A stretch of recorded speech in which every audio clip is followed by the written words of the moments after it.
Hello and welcome to another Nonsense Retrospective. I'm yours as always, Rick. Joining me as always is Devon. Yep, that's me. We were talking about pizzas before we started recording. Pizzas, anchovies, and pineapple. Yeah. All in the scope of we don't like either. Oh, I like pineapple, but if you like either of them, you probably don't want both at once. Oh, God. I mean, I don't know what anchovies taste like on a pizza. I know what pineapple tastes like on a pizza. I'm not a fan. I'm not one of these people who fucking go on a witch hunt after it, but it's not for me. Anchovies I've never tried, but I know they're very bitter. I can't imagine it goes well with pineapple. Yeah. I mean, you eat them with the guts and the bones, so no thank you. That includes the really extra spicy poopa. Yeah, I've never taken that out! As someone who once used to have to chop up baby poultry, basically. Chicks, that's the word I'm looking for. Chicks. Those animals are full of poo. Yeah. And you had the benefit of having scissors, didn't you? I had scissors, but they weren't good enough. Yeah.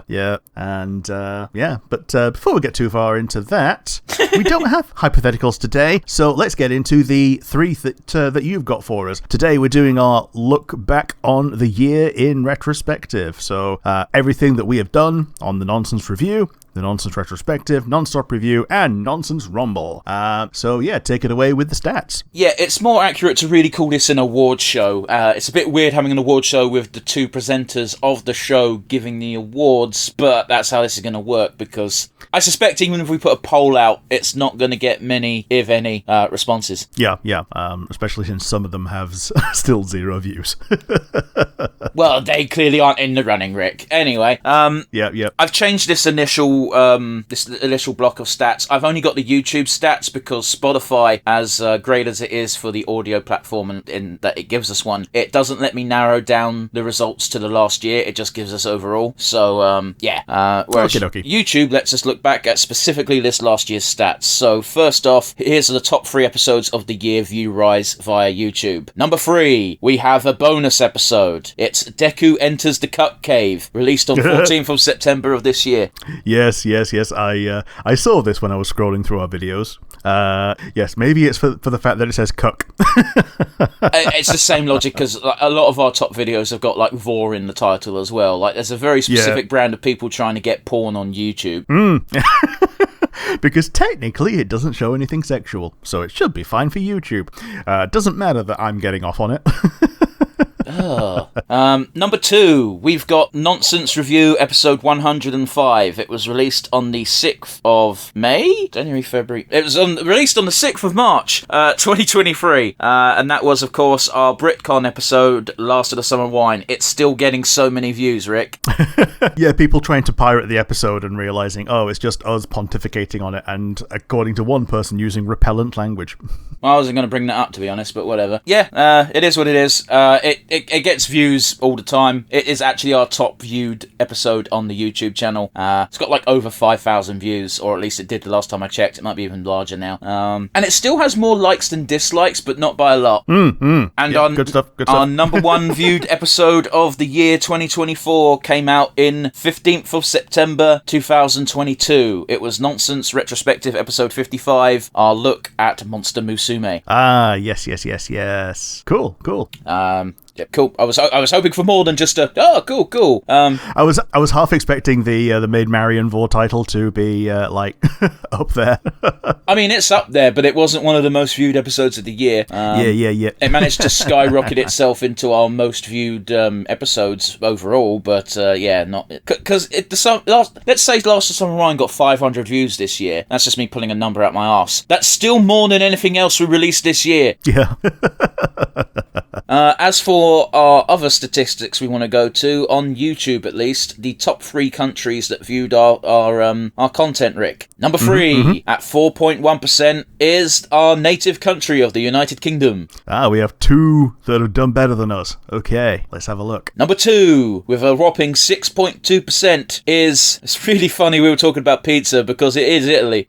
Yeah, I don't get it, but welcome. For the longest time, Rick, it was Germany. I don't know why they've traded places. Yeah, Yeah, fair enough. And last but not least, I chalk this up to the fact that, one, they find British people funny just automatically, and two, it's a big country with a lot of people in. It is, of course, the US of A with 13.7%. Yeah, sweet. I'll be honest, a lot of the people that I do send like little links to are from the US, so... Yeah, I'm sure. It's just one of those where, again, it's one of those where, like, the three biggest countries in the world, four, I guess, is like, you got Russia, you got United States, you've got China, and you've got India/Pakistan. Three of those don't have English as their first language, so... Yeah, I get you. But yes, that's it for the stats, I guess. Now we get into our favourite tier, and we're going with the favourite questions. So the first one is favourite video game of 2024. Yeah, this one was pretty easy for me, because there's only been one game that actually stood out, and I've enjoyed the fuck out of. It was a very early entry into 2024. It was, of course, Like a Dragon: Infinite Wealth. Yeah, sweet. It was a very good game. I've spoken... I wouldn't say I've spoken to death about it, but I brought it up a few times on the podcast. I had great fun. It's just a great RPG, plus combined with the usual Yakuza bullshit. Yeah, good shit. And of course, cool. Served as the finale for Kiryu. At least I'll be very surprised if he shows up in more games as more than just a cameo. Yeah, he does seem to have retired from playable character at this point, at least narratively. I thought that at the end of 6, though, Rick. Yeah, fair enough. How about you? So if the Game Awards can make it a Game of the Year, then so can I. I'm going for the Shadow of the Erd Tree DLC. If that wins Game of the Year, it's a travesty. But going along with public opinion, I'm going to have to go with Veilguard, because as much as I love Metaphor, I've played more of Veilguard. And you've beaten none of these games. I have beaten none of these games, no, and yet they're still... You can have a favourite game of an amount of time and still never have beaten it. You can, but it's weird to not beat a game and say it's and say it's good and your favourite, because you don't know. Yeah, because most of what I've been playing this year has been more of Baldur's Gate. A game's 2 years old now, it feels. I know. It's been mostly doing multiplayer stuff with people and also pissing about with mods. So these are the left hand and the right hand of what I've been doing with Baldur's Gate. So yeah. Next we have the favourite theatrical release of 2024. Yeah, I suspect we both have the same answer for this. Yes. With apologies to Transformers 1, I've picked Deadpool 3. I've also picked Deadpool 3. It was a really good movie. It's weird because it is part of the MCU, but it didn't feel like an MCU movie, and I think that benefits it greatly. Oh, yes. It's not as formulaic. I mean, yes, it follows a formula, but it's not as formulaic as the other ones have, like, very definitely become. Here's the thing, is it was formulaic, but I didn't care because it was fun. Oh, yeah. A lot of MCU in particular is a fuck for it, where it's just start, middle, end. It's always the same story. We're on the fourth film, and it's been the same fourth film for the last 3. Well, the last 2 definitely, but yeah, it's once you've had your introduction, all the sequels feel the same. I think Thor is the only one that bucks that trend because they picked up the Waititi brand of humour, which worked for one of them and then not for the other. Well, because the other one was just it was just a waste of every character they introduced. Yeah, absolutely. And the only reason I care about that movie is, yay, we're going to get Hercules versus Thor. Fuck knows when, though. Yeah. So now that we've bitched about Thor, favourite hypothetical that you gave? My favourite hypothetical that I gave was the ideal Baldur's Gate threesome from the Baldur's Gate 3 Act 3.2 episode. Yeah, just 3 Karlaks, go. No, there wasn't the answer to either of us, and I would have yelled at you if that was your answer. No, I think mine was Karlak and Minthara, wasn't it? It might have been. Yeah. Mine definitely involved Jaheira, because that's how I be. But it's one of those where I get lazy with my questions sometimes. Sometimes I just resort to the sex question because it's easy, it's funny, and you can tell a lot. Yeah, what would little Devon do? What? What would your Willy do? Yeah. That's not... Don't ever phrase it that way. That's just weird. My favourite hypo was the Pokemon gym gimmick. I really liked your butch fairy biker guy idea for the gym, and my answer was the legit haunted house ghost gym, and I think we both liked that. Well, it's sort of fine until you realise that it's just going to be like a level from Super Mario where there's booze in the wall. Yeah. It's just booze, except it's all Mimikyus. And you just get that one song from The Simpsons playing. It's just like, just don't look, just don't look. It's got Paul Anka's guarantee. The guarantee is void in Tennessee. But I think both of those were pretty fun, especially with your Grand Bowl signature guy. Favorite hypothetical that we received? It wasn't a unique question by any means, but it's one I've never had to answer before, so I appreciated the opportunity to answer it, and that was being asked, choose the weakness that kills you if you're granted immortality, which was from the Gimmick Controllers episode. Okay. How about you? My one was, it's one that you don't normally ask of me, because it's normally one that I ask of you, and it was to add a subclass to Baldur's Gate 3, and I like geeking out about rules. I think the only reason I actually picked that question was because I knew you knew a bit more about D&D than I did, so your answer would be more interesting, and then you said Spellblade. Yeah. Actually, didn't I say Horizon Walker for that one? I believe you said Spellblade, and then said that's boring, and then changed your answer to something I can't remember. Yeah, Horizon Walker seems about like the kind of thing that I would add to that, because I feel like the little bits of teleportation work really well on a video game. Neither of us officially picked a class that they're actually adding. Oh yeah. However, neither of us were going to pick the fucking Arcane Archer. No. If I did pick Blade Singer, then that is one that's getting added. But yeah. I said officially. Yeah. What episode led to you binging the series that you enjoyed the most? Yeah, I didn't really binge many series that we watched. A lot of things I was very down on. The only thing I remember actually binging, so much so that we did end up doing a retro, I believe, was Carol and the End of the World. Yeah. I'd already watched Fiona and Cake, so that disqualifies it for me. But yeah, Carol is my actual answer for this as well. It was possibly a poor choice of something to review because of how slow and artsy the episodes are themselves, and they just kind of lend themselves more to just having on as an experience. Like, I even debated doing a retro on it because of how disjointed and weird the episodes ended up being. Did we do a retro on this? I feel like we did. I think we nixed it. We chatted about it, but we didn't do a proper restaurant. The fact we didn't do a retro about it, and I think we did, means that we spoke about this show a lot. Yeah, I think we did. Yeah. I think we spoke about it enough that it would feel that a retro is just retreading that exact same ground. So yeah, I think it was the correct choice to not do the retro. But yes, next one is favorite live action show that we reviewed. Yeah, so I made this list because I thought we had a really diverse array of episodes this year. Turns out we didn't really. We did very little live action shows, something we will probably try and fix for this coming year. So that being said, the only one I could think of to put on this, because that's the only one I remembered even while looking at the list, was Queen of Villains. Yeah, a very good pick, because I think I picked the only other one, which is Muppets Mayhem. I thought that was shit. It was fine. That's the reason why it didn't get my favourite, because it wasn't fun. Okay, Danny Trejo turning up and doing the Danny Trejo thing of subverting his character. Danny Trejo does two things. Either he's the big bad Mexican dude that will kill you, or he's subverting it. Yeah. He's a villain who dies in the end, or he's an incredibly nice guy who gets to live. No, I'm serious. He either plays a badass or someone who looks like a badass but isn't. Yeah, a baker. Not saying bakers can't be badasses, but yeah. So the next one is favorite animated show that we reviewed. I've gone for X-Men Evolution on this because it was just really fun to watch that again. Yeah.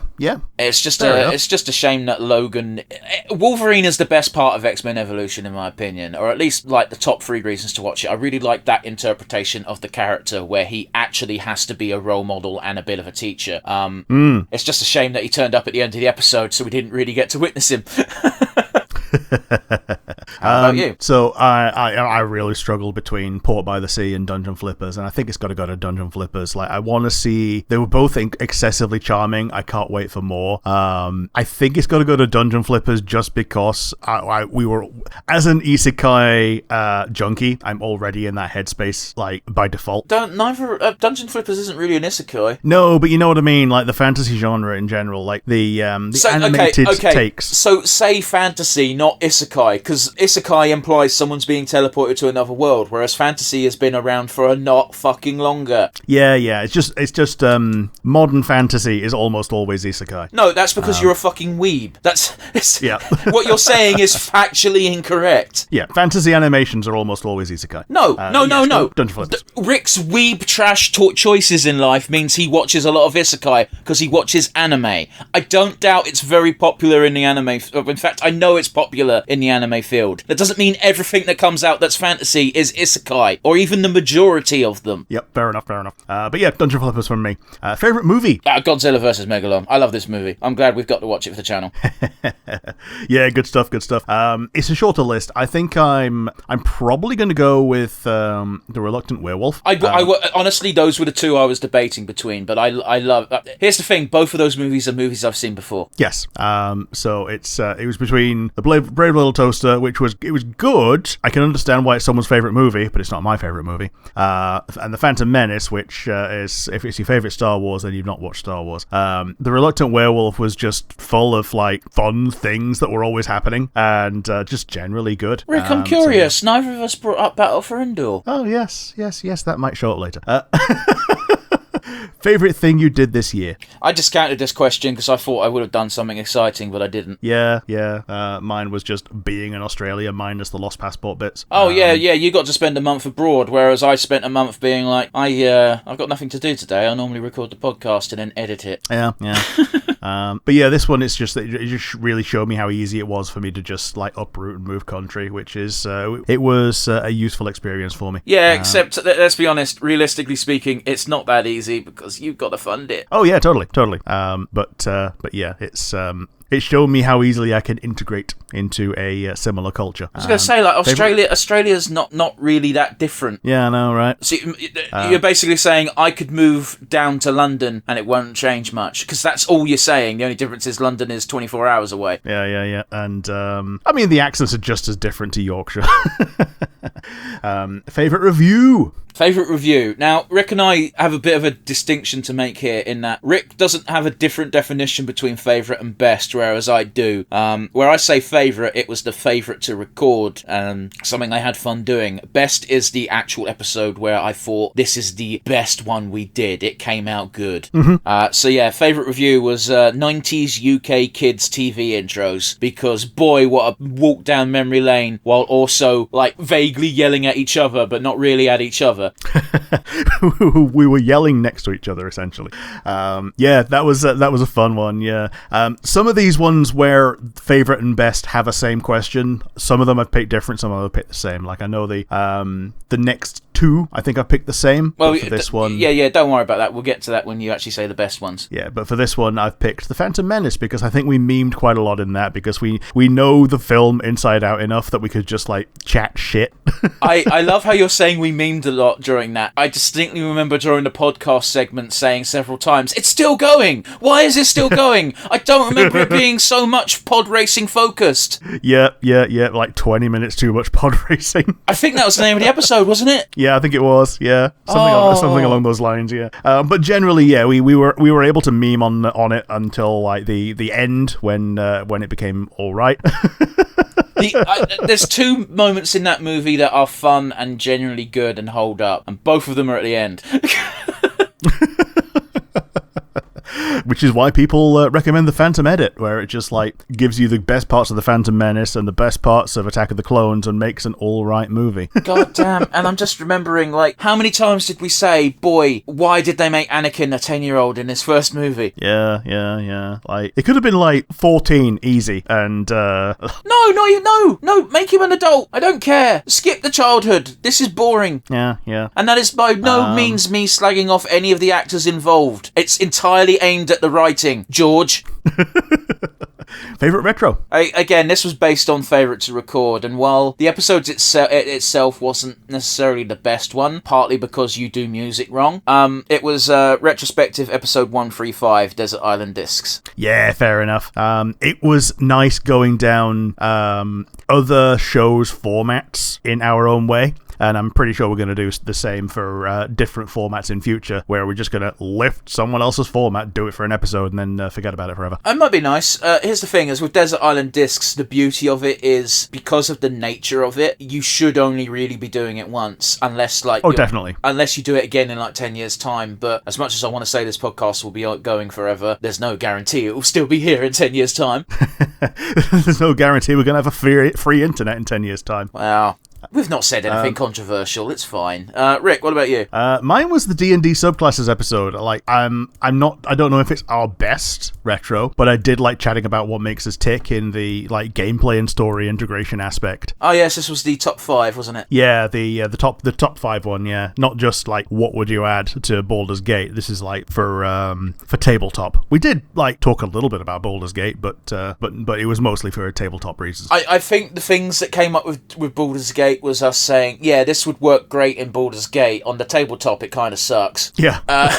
Or the other way around. Yeah, I remember I did the Circle of the Shepherd Druid, where it basically just buffs all your ads, and it's like, speaking as a DM, I fucking hate tracking minions and all that shit. So yeah, I don't like this subclass. However, I really want to play one because it's really cool. Yeah.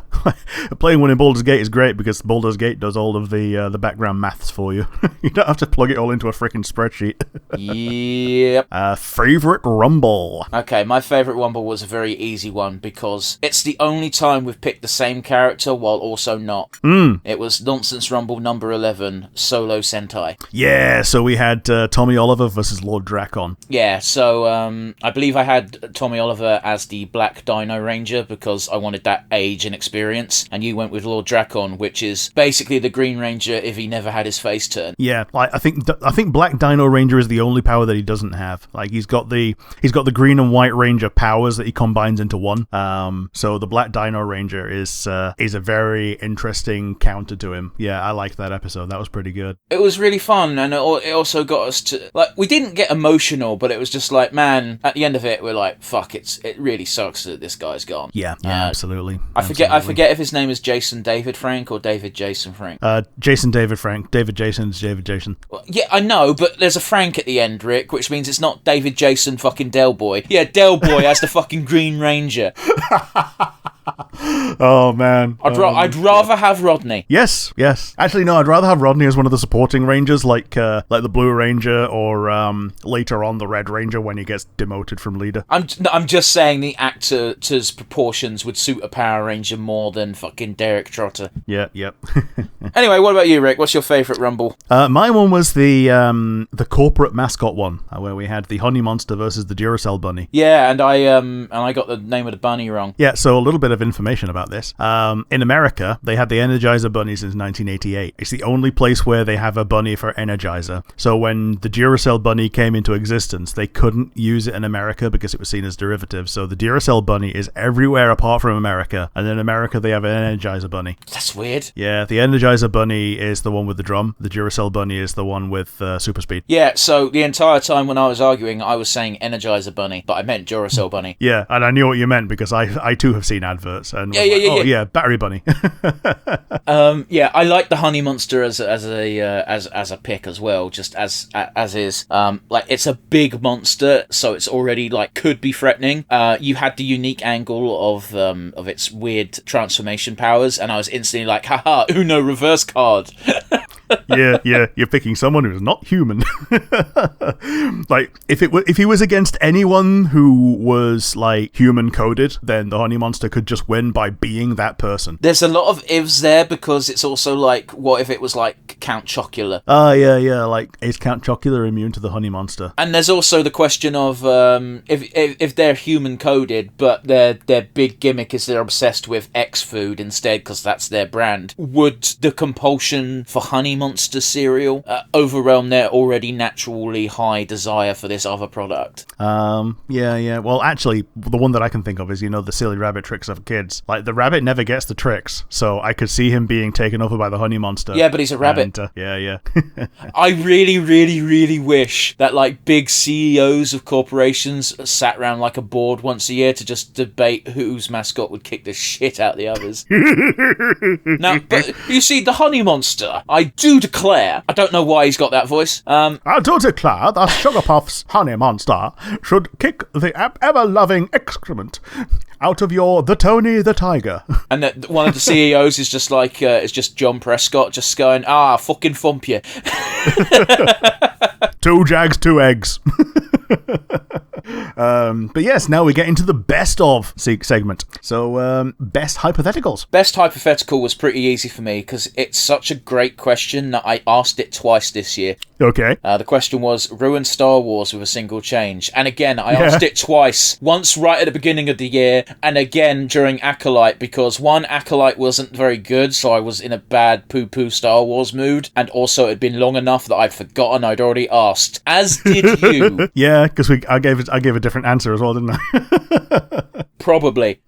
In fact, I think I might have been vaguely aware I'd asked it before, because I think I prefixed my question with, I might have asked this before. Oh, yeah, I'm definitely guilty of asking the same question more than once. Oh, yeah, but I usually call you out on it. Yeah, because you remember what I say, you just don't remember what you say. But I remembered what I said, I just thought it was different enough to warrant asking it again. And also, you can answer that question about 200 times. Oh, yeah. There are some questions you can just answer differently depending on your mood on the day, whether or not you know you're answering the same question. Absolutely. But yeah, it felt like I needed to give it the nod as best hypothetical because I asked it twice and we got 2 different answers twice. Yeah. How about you? This is going to be the same as the favorite. It's the subclass, because we had some real cool back and forth on this, and I think we left each other pretty well convinced on at least some of our favorites. Yeah, maybe. It's one of those where it's less of a hypothetical question, isn't it? Well, it's a hypothetical question in the sense that, add it to the BG3 engine, but But since then, mods have come out, so we can just, if it's good enough and popular enough, someone will have made a mod by now. Well, it's mods that come out for the PC. On PlayStation... Some of them are out for the PlayStation, are they not? Give me 2 seconds. Mods have come out on the PlayStation, but there's only like 10. Right, okay. So it's stuff that definitely does use existing assets. I'm gonna have to assume. Yeah, like the owlbear race, I think, is out there. Nope. Where, fair enough. Okay, fair enough. The only race that I saw was a mod to become a playable Kuatoa. Yep. But no owlbear on PlayStation yet. Yeah, fair enough. Best non-stop. Best non-stop. Okay, so this is interesting because at the beginning of the year we were still doing futures. Yeah, we were. However, very early regular show is what I've got down. Series 1, Episode 3 to be exact. Caffeinated concert tickets, because you flipped your shit after hearing like 3 memes. Yeah. It was pretty good.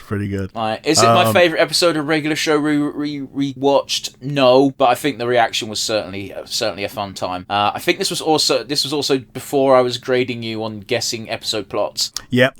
We only started that in season 2. Yeah. Rick's not doing well on that. No, I'm not. And, well, that's just basically the way that regular show goes. Like, I can't get points, but just saying Mordecai and Rigby are in it. And they say the line from the freaking title. I have to divine a better plot than that. Yeah, like, it's all well and good being like, oh, it says really real wrestling. I'm going to assume that wrestling is involved. And it's like, well done, Rick. 10 out of 10, that's the full points. That's got to be a bit more specific. And to be fair, I think that's one of the few times you actually got pretty high. Yeah, because my prediction was like, oh yeah, they're going to use Crash Helmet Wrestling to derail pro wrestling. And, the way that South Park did it. But yeah.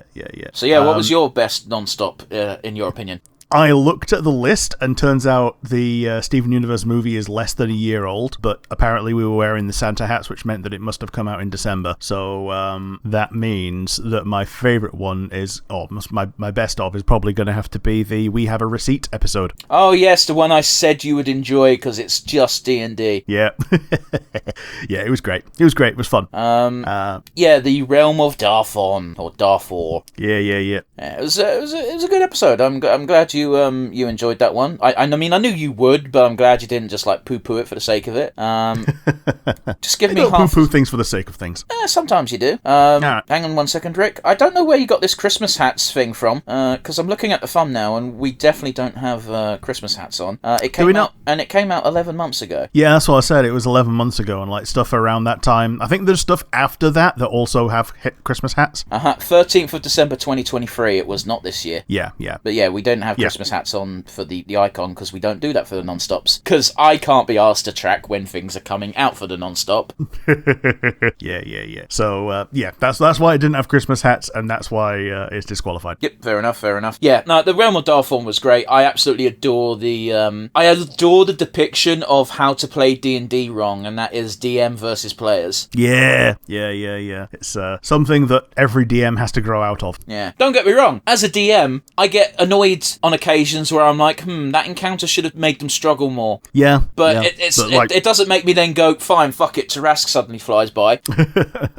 Yeah, sometimes your guys are like unnaturally optimized through no fault of their own against this particular encounter. Well, also, like, 75% of the players in our current table know how to play D&D very competently, and they don't have to try very hard to make characters that, I wouldn't say are busted, but they're optimized to do the one thing or two thing, or fill the role they're trying to fill, which means I don't have to worry about wearing kiddie gloves. Yeah, totally. If you die, you die.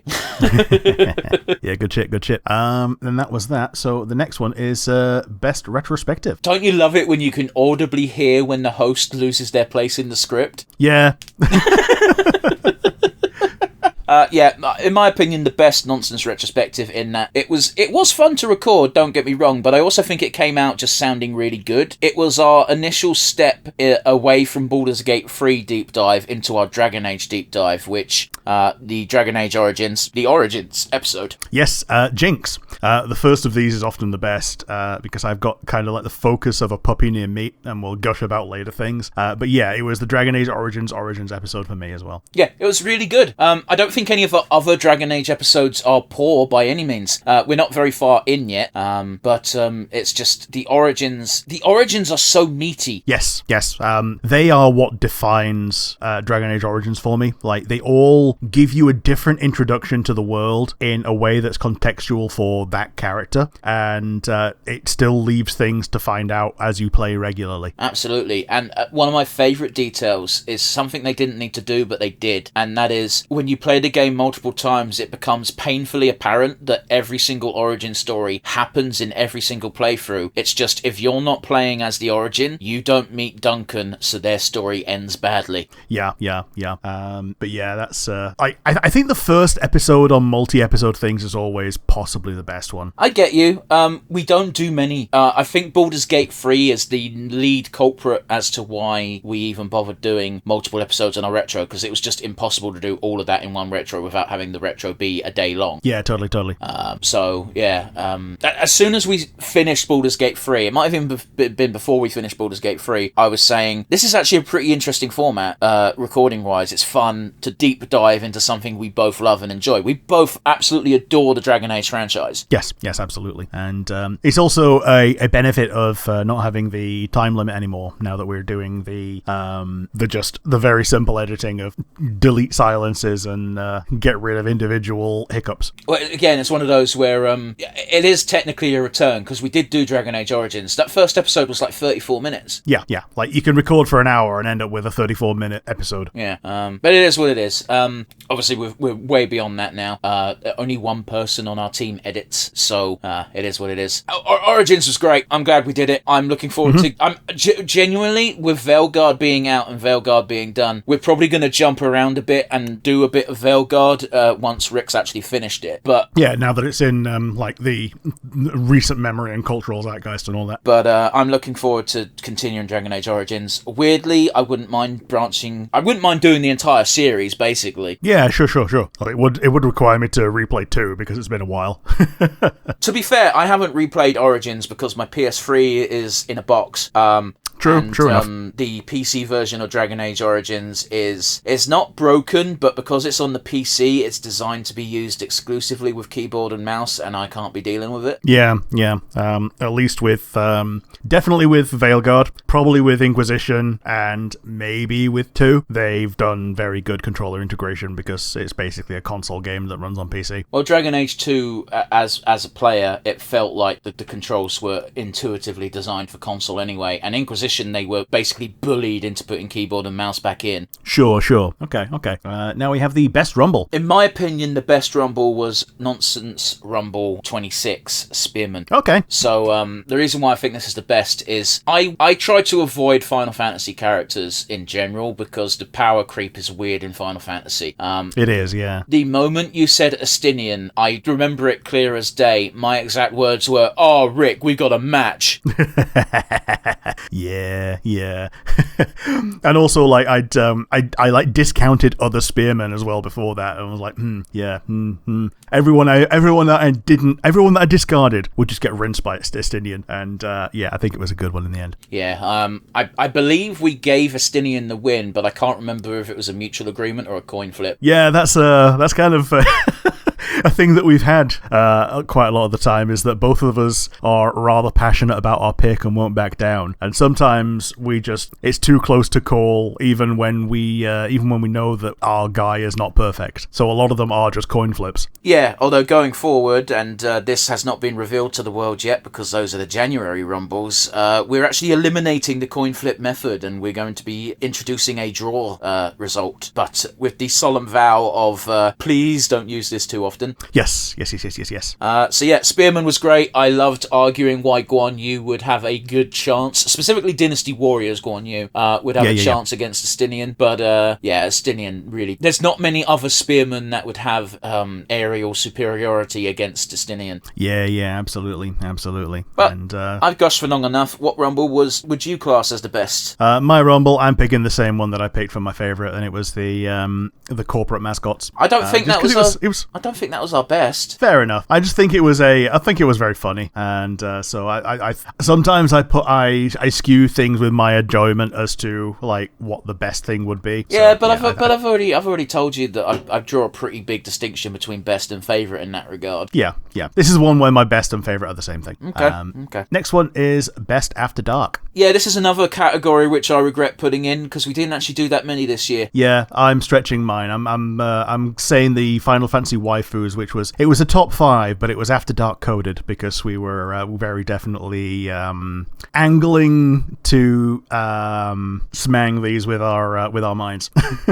I suppose. I put mine as just the Alona Smash Pass because it's the last Pokemon Smash Pass we did where I didn't completely lose interest. Sure. I was really done with the Pokemon Smash Passes because there's only so many times you can say, no, I don't want to fuck the thing that looks like a dog. Yes, I do want to fuck the thing that has dog-like characteristics but isn't a dog. It's a very weird... It was getting to me, is all I'm saying. Like, we were in a dark place. But yeah, Final Fantasy waifus because we're fucking animals, and it's not just monster fucking like the Pokédex Smash Pass.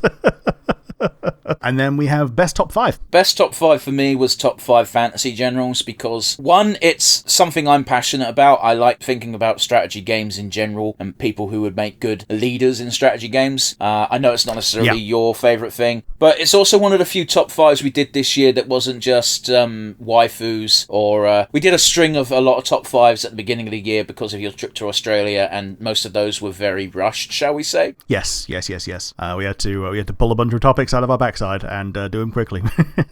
How about you? I looked at that roster and I was like, man, this is a cool roster. Like, if I didn't know which ones I picked and which ones you picked, like, a lot of these are the kind of things that I would also have picked. For the top fives, you mean? Yeah, for your generals. Yeah, I get you. I mean, there was a few picks that you put where I was like, yeah, it's a good pick, but a lot of it relies on ignoring the Geneva Convention.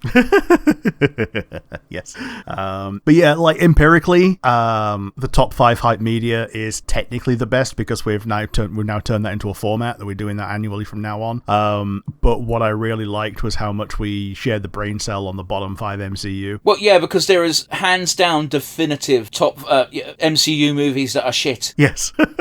I can't think of anyone who doesn't have a bad thing to say about the Eternals. Yeah. Well, I think even the people that worked on it know that it was wank. It had promise, it had potential, but it was shit. Yeah. Just not the way that it came out. Yeah. So yeah, that was the top 5s and best roster. Yeah, best roster. Yet another thing I can point to of, wow, we should do more of these this next year because we didn't do a lot this year. Yeah. Mine was the Star Wars Fighter Round 2. Cool. Mine was the Dissidia style Final Fantasy roster because I didn't really want to pick something that was a sequel to something we'd already done. Yeah, I get you.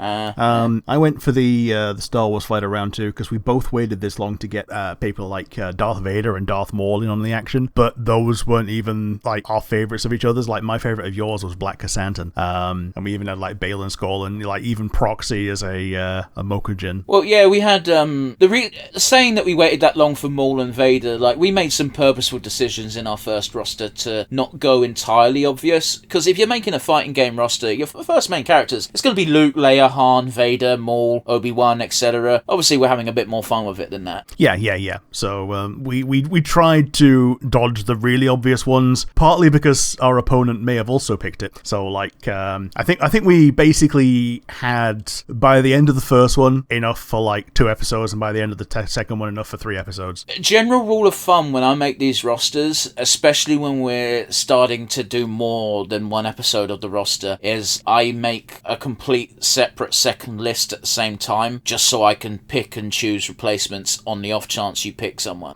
Yeah, pull one down from the future in case, we're going to have a mirror match here. Absolutely. It's not really a problem we had with the Final Fantasy one either. Yeah. The Final Fantasy one is so wide and vast that we can just pick, like, randos. Yeah, because we were basing it on Dissidia, we already had the main problem of all the main protagonists and primary antagonists are already picked, so... Yeah, and, like, even if they weren't, nobody was going to pick Vaughn, so... I'd argue Vaughn's not the main character of that game. So would the person who says that he's the main character. Best moment. Okay, so you understood what I meant by moment this year, don't you? Yes. The ones that you turned into, like, the not quite shorts, but shorts. Yeah, they're not shorts because some of them are 12 minutes long. Yes, our longts. These are basically the moments that if you're listening to us next week, you'll hear our compilations, and these moments are basically what make up one of those compilations. There was a lot to pick from this year, like almost double, because we only started doing it like halfway through last year.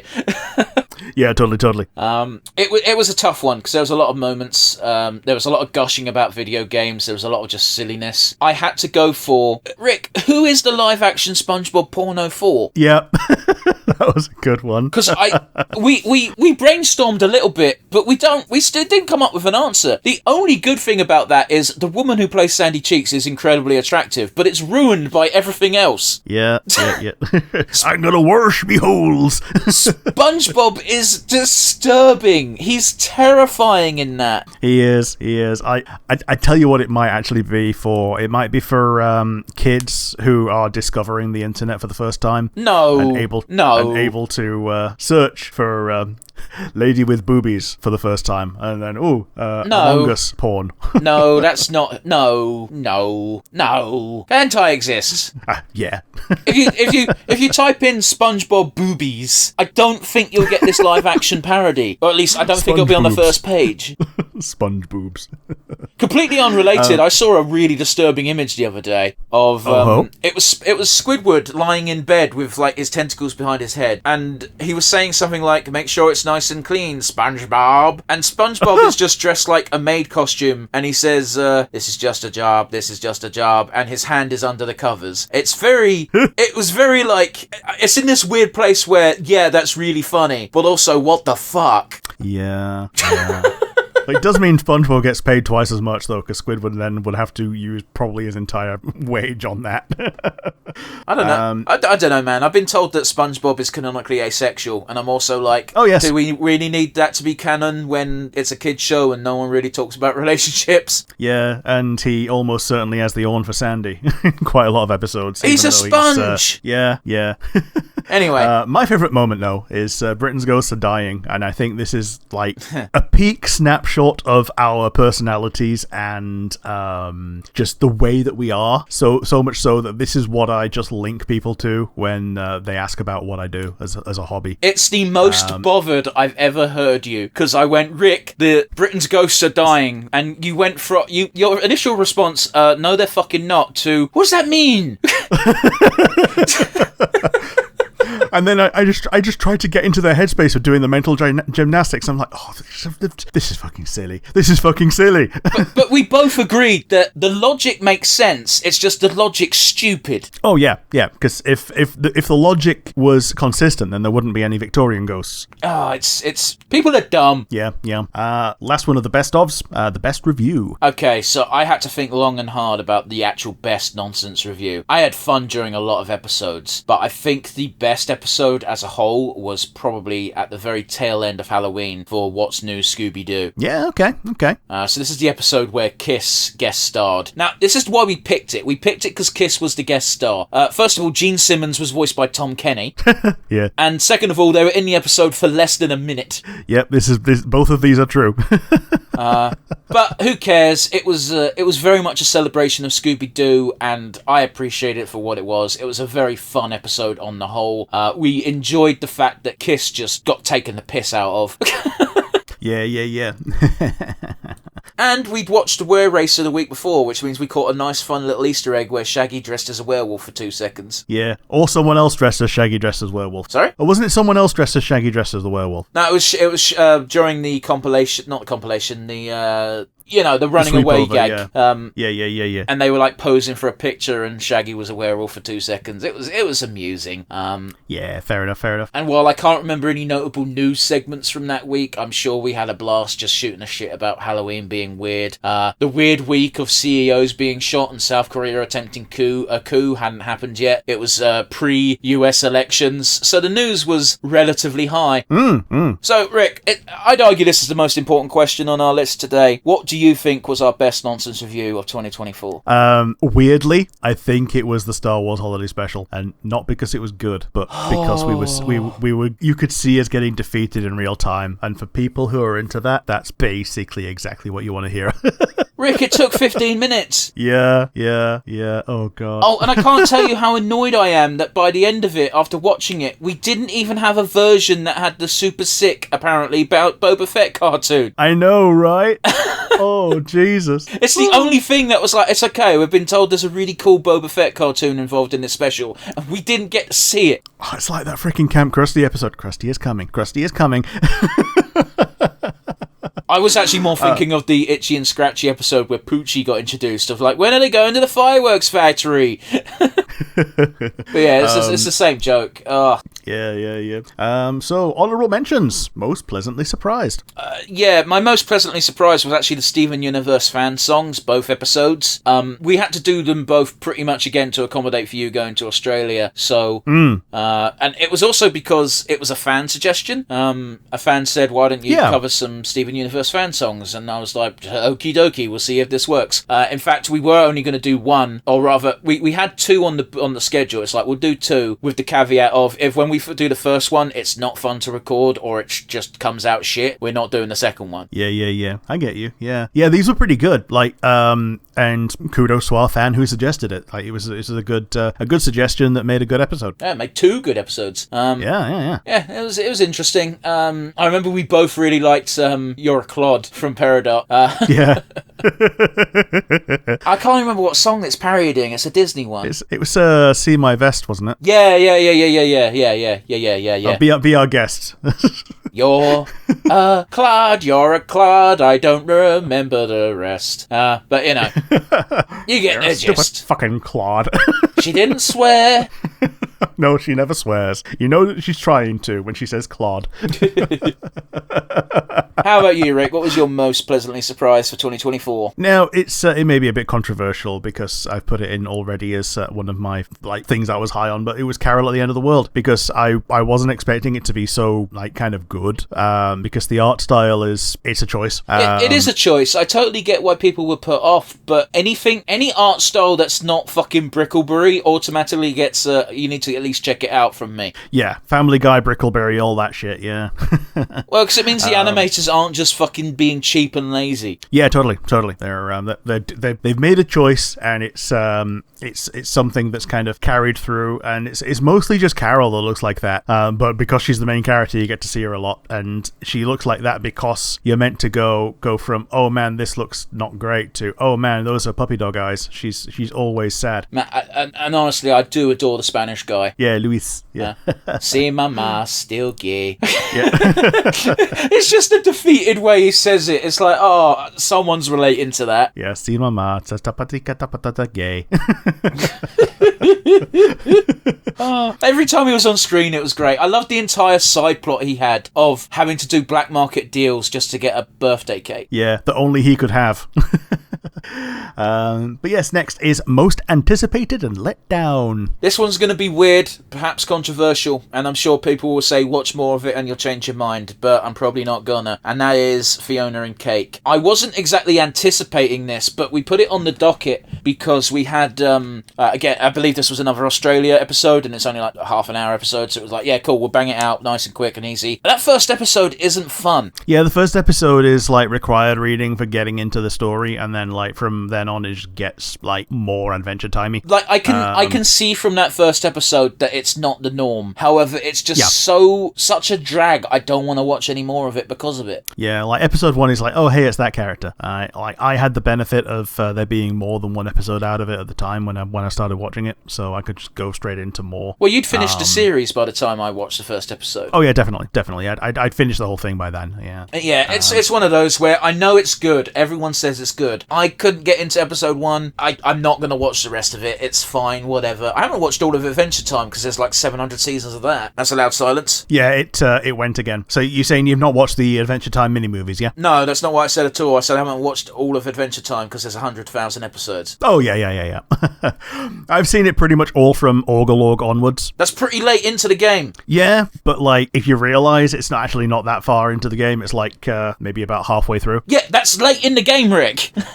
Okay, but like, you pick things up and are like, okay, other stuff. What a great explanation. Thank you. Oh yes, thank you. You're welcome. You're welcome. But yes, my anticipated and let down was probably Jurassic World Chaos Theory, not because it was like that bad, but because I wasn't expecting us to need to have done homework and then nothing fucking happened. Yeah, the whole episode was just crap, to be honest. Even if you'd done your required reading, the episode is Guy hunts dinosaurs now. Other people don't know how to hunt dinosaurs as good as him. End of episode is, by the way, here's some carnivores and they're stalking the main guy, and it's like, okay, this is fun. Yeah, and like everything that's happened is like between the previous series and this. I'm like, oh shit, we didn't know it was meant to be a sequel. Oh shit, we didn't know we were meant to know who this guy is when he just like shows up, strikes a pose, and music plays. I'm like, oh, for fuck's sake. And we have this really fun issue where we're set in a Jurassic Park world where Jurassic Park has now been unleashed and there's just dinosaurs everywhere, which means this world's fucked anyway. So it's not the most fun of concepts. Yeah, totally.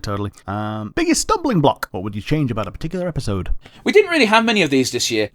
Like anything that happened so technically devastating that it made me angry. Well, there was that one regular show episode, but they got fixed. And honestly, the episode, you wouldn't know it if we didn't mention it. The one thing I'd change would be the Once Upon a Studio episode. Not because it's bad or anything, but we pretty much picked it just because we want to do something super short, and that's like 12 minutes, so it's as short as you can be without being an advert.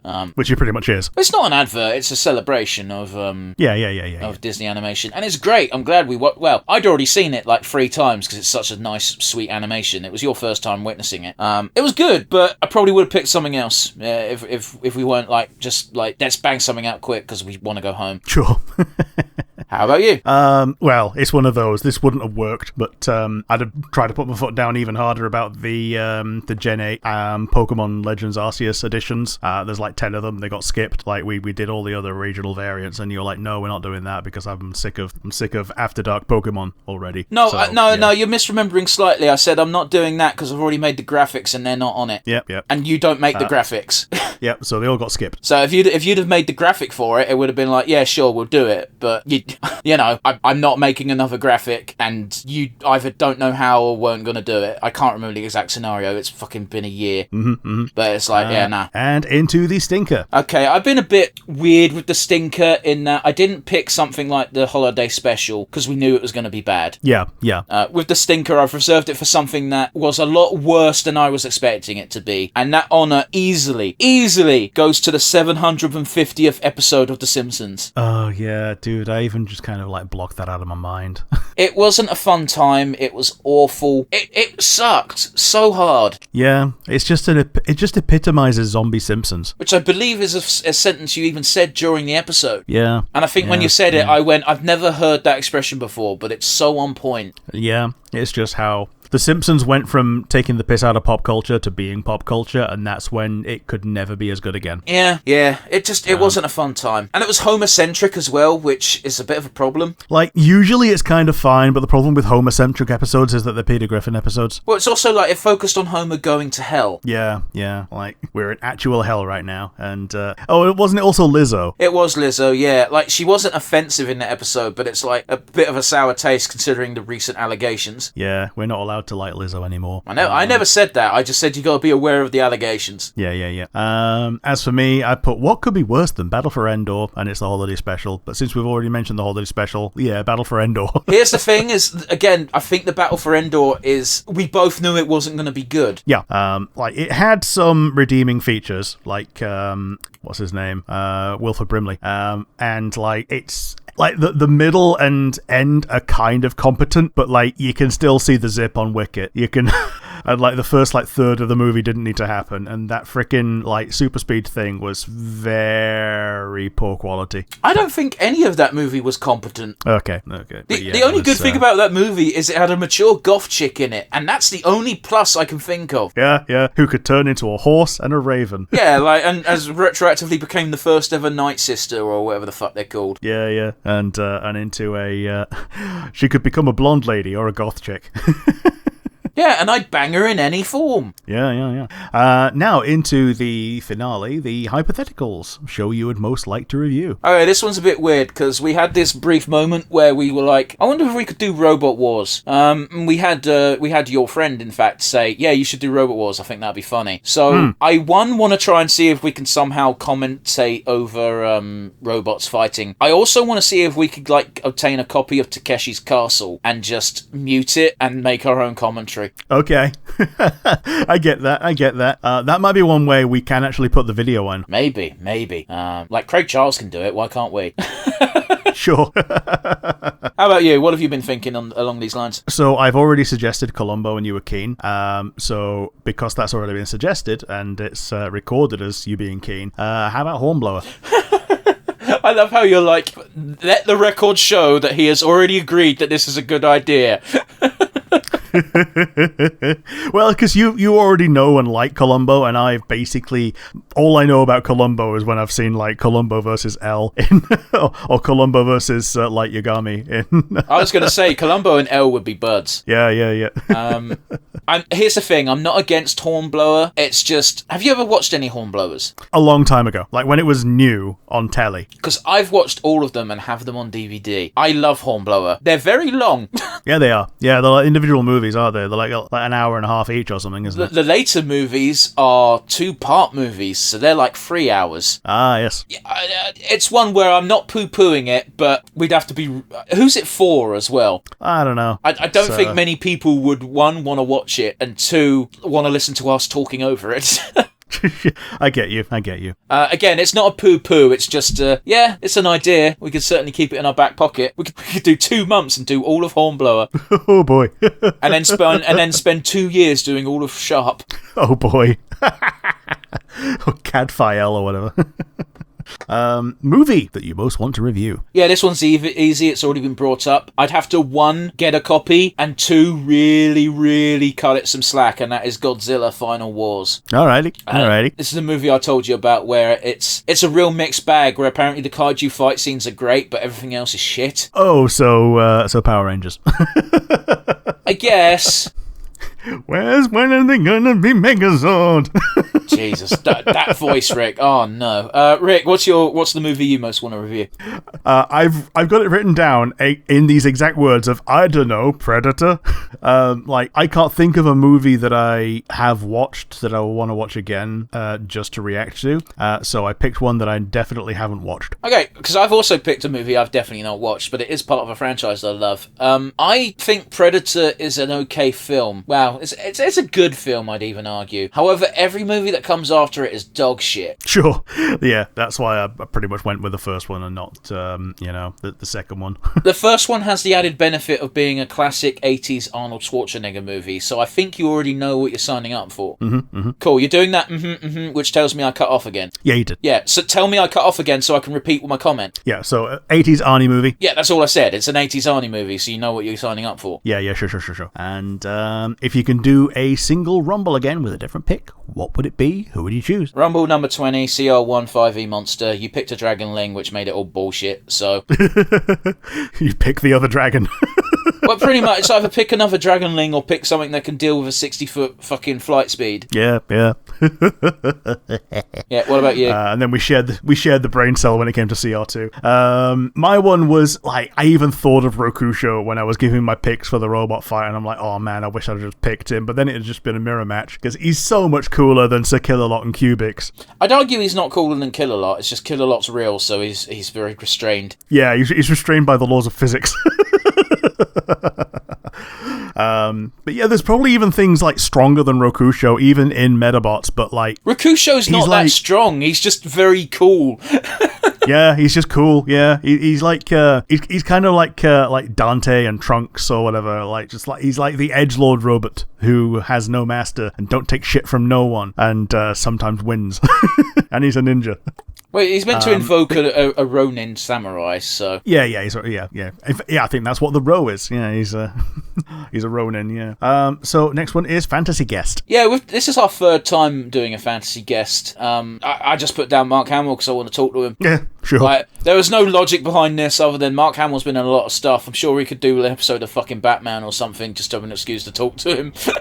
Yeah, true. My one, I think I've actually picked this one up before, but Hamish Steele. I would like to talk to the guy. I think he's interesting. I think it's fun. I like Paranormal Park / Dead India, and wish that we got to finish it on Netflix. But did it not have an ending? Not on Netflix. Huh, weird. It had a Netflix ending, which was like that season ended, and then we got a stinger for the next season that's not going to happen. Well, yeah, because it didn't get renewed. Gotcha. Yeah, and it's Pugsley, who is already dead by that point, going, "Anybody? Can you hear me? I'm scared." So basically, Pugsley is not gone, but yeah. Yep. And if the show gets $1 million right now, what do we do with it? We both buy houses. Yeah, me too. I've also put buy a quote-unquote studio to live in. For real, it's just like, okay, what buy a place and that's it. Like honestly, with $1 million, that's it. This becomes a full-time gig, and I can make you actually do fucking work.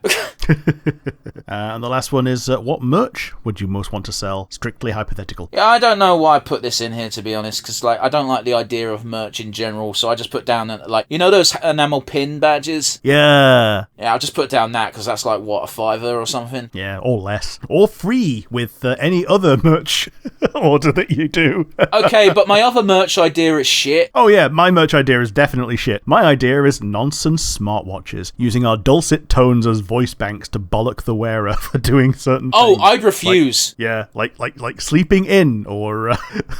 Oh, yeah. Rick's having a go at anyone for sleeping in. Fuck off. Oh, yeah. No, my idea was, do you remember when you were kids, you used to get these little handheld games, which were...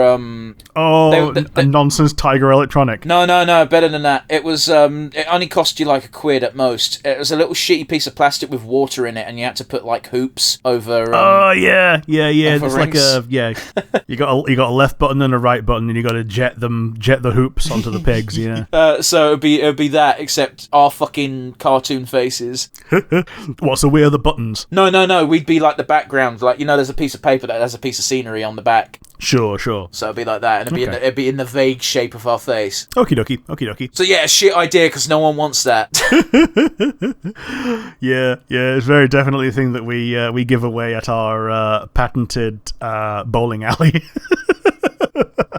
Oh, Jesus. But yeah, I think that's about it for today. If you liked the episode, there's the comment section down below on YouTube. And if you're listening via one of the many audio platforms, you can instead send us an email to nonsensereviewuk@gmail.com. Let us know what episode was your favourite this year. And of course, let us know what sort of things you want us to talk about in the year to come. We've got a brand new year of episodes. I'd say join us next week for a new episode, but you're going to get compilations because it's Christmas week. Go spend time with your family, you filthy animal. Bye, everybody.